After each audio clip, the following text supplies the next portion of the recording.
Welcome back, ladies and gentlemen. 0% rates for the foreseeable future. Is the Fed out of ammo and out of options? But first, I want to get back to where we just left off. I think that we were delving into something that I don't think we really got a chance to finish.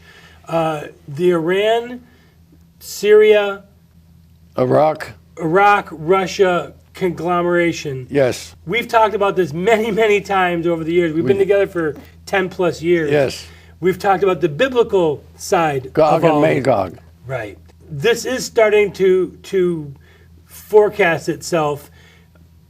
Do you really see World War III starting because of this You know, relationship? there's a little sidelight that I want to bring out since you brought it up. When Bibi Netanyahu, who I think is the most articulate and strong leader in the world today, the fact that he's a president of Israel is beside the point. He himself is one fantastic human being. Well, he flew to Moscow for one day. Very little publicity about it. They just said he flew, he had a meeting with Putin, he came back, and they had an agreement. The agreement was that Putin told him, you know, the best thing that ever happened to Israel is me in charge of the Middle East today, because we have no interest in attacking Israel. We won't allow anybody to touch a hair on Israel's head, because Putin himself is very friendly with his Jewish population in Russia, and he also has indicated that he admires Israel, and especially since 1 million of the Israelis who really made things go forward are Russians. That when Russia opened their doors and let out the Russian Jews, a lot of them came to Israel. And so this pleased Netanyahu very, very much. Well, and if you look at America being in the lead in the Middle East, you never know where we're coming from. No. Are we on ISIS side? Or are we attacking ISIS? Well, are we on Al Qaeda? Are we attacking? You never know Not what to only get from us. one thing, by the way, you bring up a good point also that I almost forgot about when Netanyahu said, well, what about this phony West Bank stuff? He says, don't pay any attention to that. Those guys are a bunch of idiots. He didn't say it in those exact words, but he said, I don't care about them. I care The about Palestinians, basically. Yeah, the so-called Palestinians. You know where that term came from? Before 1948, before the State of Israel, the Jews who had stayed in Israel all the way through the 2,000 years took on that name, Palestine, because it was forced on them at the time that they lost the war against the Romans. It was forced on them because was the Roman name for Philistia, the Philistines. And who were the enemies of the Hebrews? The Philistines. So Philistine became Palestine through Philistia. They still, the so-called Palestinians call it Philistia. There is no such thing as Palestinians. These are people from Lebanon, they're from Iran, they're from Iraq. These Egypt, are they're all a place. bunch of Arab, and because of Yasser Arafat, they put together the Mufti in Jerusalem, who preceded Arafat, who started this whole thing, who, by the way, during the Second War, became a SS general and was told and gave Hitler the ideas of killing all the Jews that he could find, because that way they couldn't get to Israel. That was really one of the reasons that Hitler was influenced by this Mufti of Jerusalem. All right, so back to the Middle East and the coronation of what's happening now. We've talked about it before, the coming together of Mag and Magog. In biblical prophecy, it talks about these nations getting together and actually taking over Damascus, which is unbelievable to me that we're watching this right before our eyes. Is this the beginning of World War III? And if you do believe in biblical prophecy, this is what's going to happen. No, you see, when you say World War III, that makes you think of the same kind of war that we had. It'll never be the same kind of war. It's not. This is not a war anymore where you have the superb bombers and naval ships and so on and so forth. This is going to be the ISIS kind of war where they Sunni versus Shia? Sunni versus Shia is the ultimate confrontation within the Muslim community, but the basic war is starting already. It's not a start of a war. We're in it right now.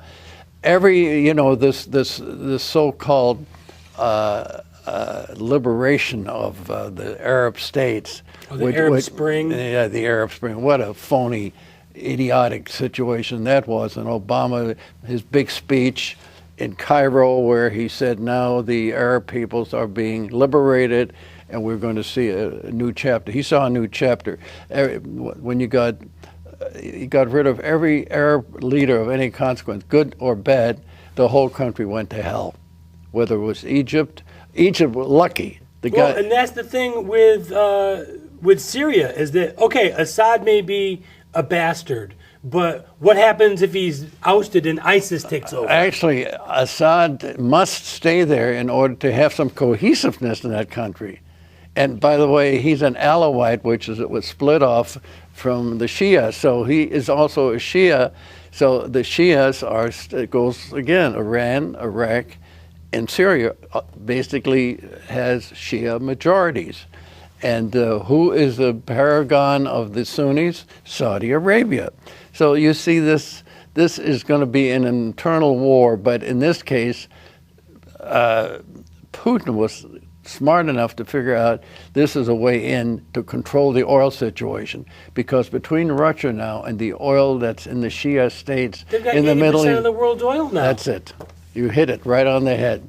All they need to do is take over Venezuela, and in Mexico, they got it all. No, he's got it now. He's got his hands full with this deal, but now he can command what he needs to get done to be a patriot for Russia. He is very popular in Russia. If they had a free election, he'd still get 90%. Well, we've talked about this over the years as well, that Putin is one of the strongest leaders on the face of the earth. Well, no question about it. I don't think he's got America's best interest at heart, but he has his own country's. Why should he? I agree. So that's the kind of leader that you want running your country. Look, what's one of the first deals that he made when he was so-called reelected after Medvedev? You know, that was just playing a game of theater. Yeah, that's just changing of the guard. And what did he do? He made a deal with the Chinese, and that they would open up the Siberian fields and put pipelines in from Siberia to China, and they give China all the oil they want. I think it was like a 90-year agreement or something. It was some huge agreement. It's a permanent agreement. Absolutely. I mean, so the thing is, he understands economics, and he understands military power. Look how and he understands that oil is the biggest commodity that they have, and their economy is tanking. I mean, the biggest. It's the only.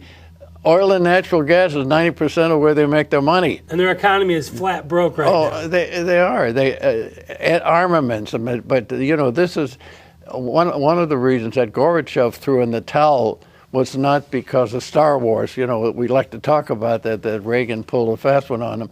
They went broke. He was broke. I mean, for the first time, the guy's a human being and understood business, and he looked at the balance sheet and he said, We can't support these satellites. The satellites were themselves doing nothing other than Moscow would tell them what to make, and there was no profit in what they were doing.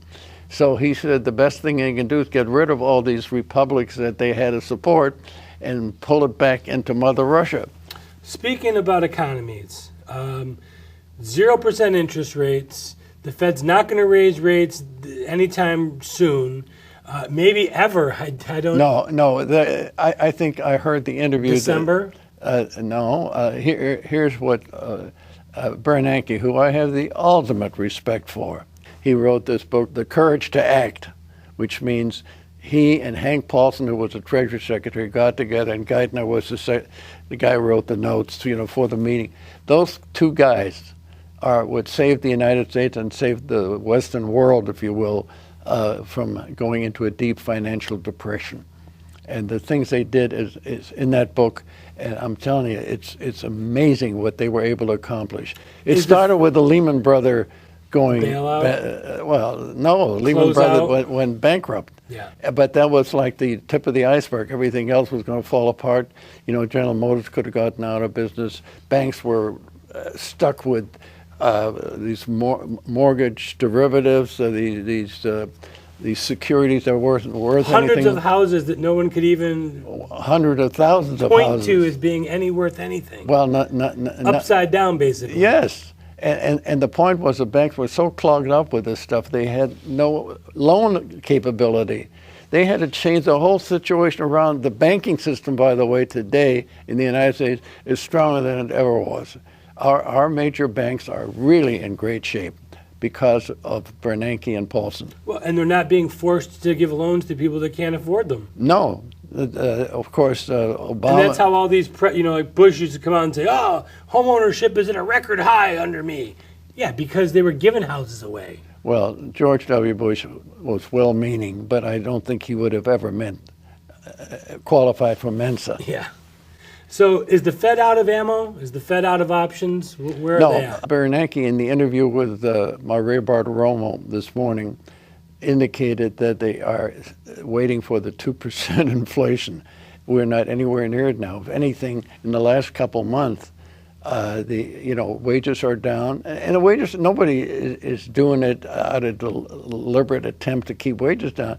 They just got too many people looking for the same jobs, and the biggest con job is put out by the Labor Department, Secretary of Labor and Commerce, who's saying we have a 5.1% unemployment. When 100 million Americans are out of work. Yeah, yes. And, 1/3 of the country. I pride myself in this daily column that I write for USA Today Online. I came out about 9 months ago and I said, why don't we talk about labor force participation? But I'm not saying I'm the guy that came up with it. I just discovered it. And I said, that's the way I look at it. Labor force participation means if there's 120 million people looking for jobs, what percentage are actually working? Right. And then because if you're not on the dole collecting an unemployment check and you've gone extended it beyond your benefits, you're not counted anymore. If you're a small business that goes under, you're not counted. Oh, the small business. But you're not working. Small businesses getting really hurt very badly. I think there's a war, and this administration is waging a war against the independent businessmen. There's a bunch of wars they're waging, and we'll get to a lot of them. We need to take a quick break, but we'll be back faster than an Iranian centrifuge spins. To watch the show or catch up on a segment, just go to YouTube and search Moritz Beschloss, then just click on his pretty face. And make sure to like us and share videos on all your social media platforms.